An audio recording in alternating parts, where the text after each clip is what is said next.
Perkenalkan kami dari kelompok Bumblebee dengan nomor kelompok 27. Perkenalkan nama saya Made Windu Segara dengan NIM akhiran 028.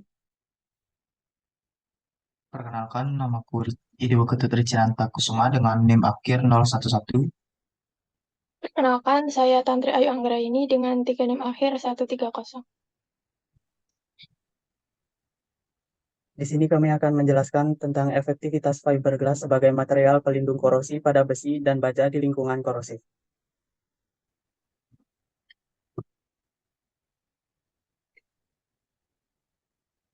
Penelitian kami dilatar belakangi oleh masalah korosi, yakni fenomena degradasi material akibat reaksi kimia dengan lingkungannya, yang menjadi tantangan besar di dunia konstruksi dan industri, terutama di negara seperti Indonesia dengan iklim tropis dan kelembapan tinggi.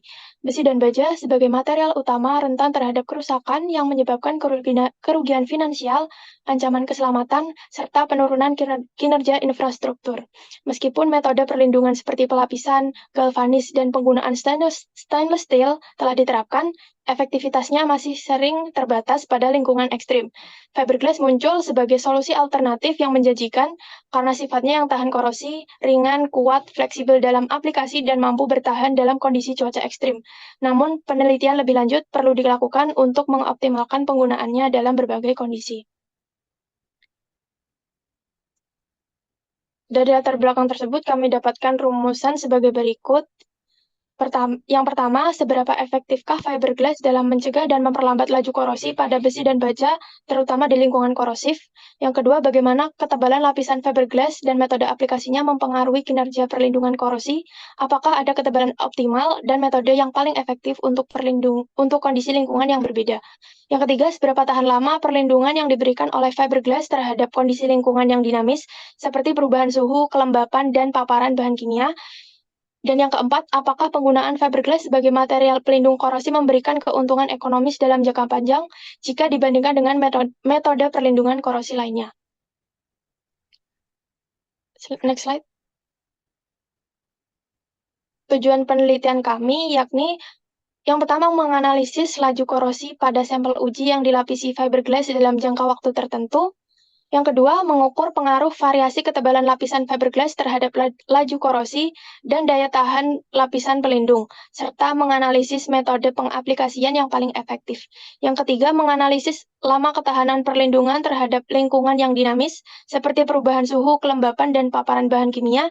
Dan yang keempat, membandingkan biaya awal dan biaya perawatan jangka panjang dari penggunaan fiberglass dengan metode pelindungan korosi lainnya.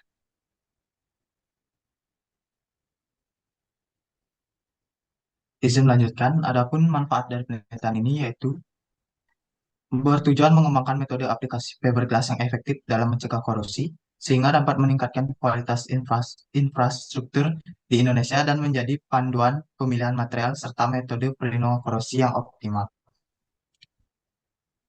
Adapun hal yang mendasari untuk penelitian ini yaitu korosi adalah proses alami yang terjadi pada permukaan material, terutama baja, akibat interaksi dengan lingkungan seperti kelembapan, suhu, tekanan, dan bahan kimia yang menghasilkan senyawa stabil seperti oksida atau sulfida. Fenomena ini mempengaruhi berbagai jenis material termasuk besi, aluminium, tembaga, dan kuningan. Dengan jenis korosi yang bervariasi seperti retakan pada permukaan tertutup, lubang karat, atau korosi akibat gerakan relatif material dengan lingkungannya. Baja Untuk baja terdiri dari tiga, yaitu baja karbon rendah, baja karbon sedang, dan baja karbon tinggi.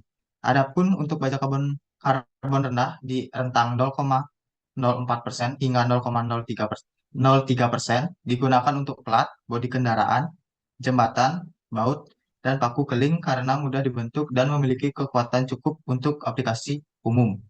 Baja karbon sedang dengan rentang 0,35% hingga 0,6% memiliki kekuatan lebih tinggi dan cocok untuk pembuatan poros roda gigi serta pegas dengan kemampuan diperkeras melalui proses tertentu. Sementara itu, untuk baja karbon tinggi yang rentangnya antara 0,6% hingga 1,7% dikenal sangat keras dan kuat. Meskipun cenderung rapuh sehingga banyak digunakan untuk alat perkakas, mata gergaji, pisau cukur, dan komponen mesin yang membutuhkan daya tahan terhadap tekanan dan kehausan. Seiring dengan kemajuan teknologi di era globalisasi, fiberglass semakin banyak dimanfaatkan dalam berbagai produk seperti kapal, kerajinan tangan, galon air, wastafel, dan bak mandi, alat panjat dinding, dan dashboard mobil. Proses pembuatan produk fiberglass melibatkan campuran resin, water glass, katalis, dan serat fiberglass atau matte roughing yang mengubah campuran dari cair menjadi padat melalui reaksi kimia. Izin melanjutkan, alat dan bahan, material yang kami gunakan pada penelitian ini meliputi baja karbon, resin cair atau water glass, katalis, serat fiberglass, atau matte roofing. Next slide. Dalam penelitian ini, beberapa bahan dapat dikelompokkan ke dalam dua variabel, yaitu variabel terikat dan variabel bebas. Variabel terikat terdapat dua, yakni laju korosi pada besi dan baja, dan yang kedua ketahanan lapisan fiberglass. Untuk variabel bebas, yakni ketebalan lapisan fiberglass dan perubahan suhu, kelembapan, serta paparan bahan kimia. Next slide. Tahapan riset. Pada tahapan riset, hal pertama yang dilakukan adalah studi literatur, di mana kami mengumpulkan informasi dari penelitian terdahulu. Selanjutnya, dilakukan perumusan masalah dan tujuan penelitian. Tahap selanjutnya yakni persiapan material yang akan digunakan. Lalu yang keempat, yakni pembuatan bahan uji. Setelah itu dilakukan pengolahan data yang apabila datanya sudah valid, kita bisa melanjutkan ke tahap selanjutnya. Namun jika belum, kita perlu olah kembali data tersebut. Setelah dinyatakan valid, dilakukan uji korosivitas dan uji tarik. Data hasil uji tersebut dilakukan analisis pada tahap analisis dan pembahasan, dan yang terakhir menyusun kesimpulan dan saran.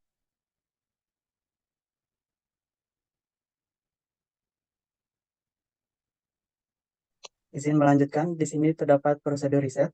Penelitian ini akan dilakukan melalui eksperimen yang melibatkan dua perlakuan dan satu kontrol. Perlakuan A menggunakan baja yang tidak diselubungi fiberglass sebagai kontrol, sementara perlakuan B menggunakan baja yang diselubungi fiberglass dengan ketebalan sekitar kurang lebih 0,050 cm. Prosedur pembuatan bahan untuk uji tarik adalah sebagai berikut. Di sini terdapat gambar kerja dalam pembuatan bahan uji. Next. Di sini terdapat langkah-langkah dalam pembuatan bahan uji. Yang pertama, buat gambar kerja untuk bahan uji dengan dimensi diameter 0,10 cm dan panjang 11,4 cm. Yang kedua, potong material sesuai dengan ukuran yang telah ditentukan sebanyak 12 buah. Yang ketiga, proses pembubutan dilakukan pada bagian yang dilakukan pengujian untuk mencapai dimensi yang diinginkan. Keempat, haluskan permukaan dengan kikir dan amplas untuk menghilangkan sisa-sisa bahan dari proses pembubutan, terutama pada sudut-sudutnya. Yang kelima, lapisi 9 bahan uji dengan fiberglass setebal kurang lebih 0,050 cm, sementara 3 bahan uji lainnya akan dibiarkan tanpa perlakuan. Desain percobaan ini menggunakan metode acak lengkap dengan 3 kali pengulangan. Next. Di sini terdapat indikator capaian riset, yaitu yang pertama, metode pengaplikasian fiberglass yang efektif dalam mencegah korosi. Yang kedua, peningkatan kualitas infrastruktur di Indonesia. Selanjutnya, analisis data dan hasil riset. Analisis data dalam penelitian ini dilakukan menggunakan metode statistik untuk memberikan gambaran tentang kualitas material secara keseluruhan, yang kemudian disajikan dalam format grafik dan tabel sesuai dengan pedoman SNI nomor 07-25-29-1991 tentang uji tarik. Data kuantitatif dikumpulkan melalui observasi yang kemudian dianalisis untuk memberikan gambaran mengenai efektivitas bahan ajar yang dikembangkan oleh penulis. Analisis ini juga membantu mengidentifikasi kelebihan dan kekurangan bahan ajar, serta memberikan rekomendasi untuk pengembangan lebih lanjut. Next. Di sini terdapat tabel rekapitulasi rencana anggaran biaya dengan jumlah 6.649.000. Yang di sebelah kanan terdapat justifikasi anggaran kegiatan yang berisi volume dari setiap barang. Next. Di sini terdapat jadwal kegiatan yang dimana setiap minggunya ada kegiatan dan pembuatan catatan dilakukan setiap hari. Next. Sekian pemaparan dari PKM kami. Terima kasih.